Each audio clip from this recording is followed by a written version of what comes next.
The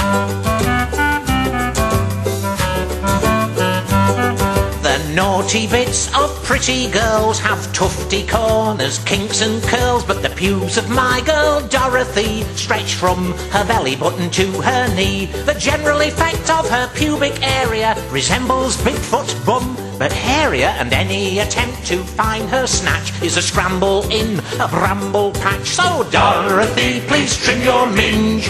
Won't you clip your fanny fringe? Your pubic hair makes me despair, so kindly cut that ting down there.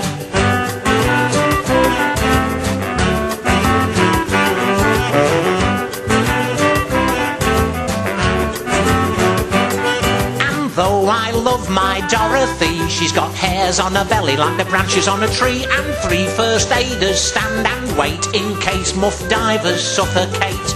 The last time that I went in there, I found 5 rabbits and a grizzly bear. Lord Lucan and best by far, Elvis riding on Shergar. So Dorothy, please trim your minge. Won't you clip your fanny fringe? Your pubic hair makes me despair, so kindly cut that ting down there. Oh Dorothy, bend over, let me see.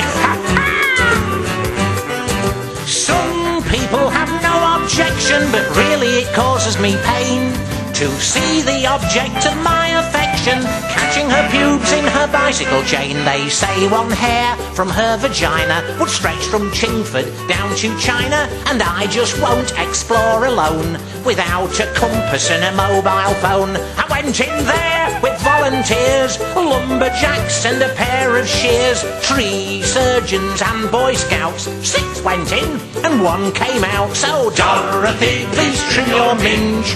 Won't you clip your fanny fringe? Your pubic hair makes me despair, so kindly cut that ting down there. Dorothy, please trim your minge.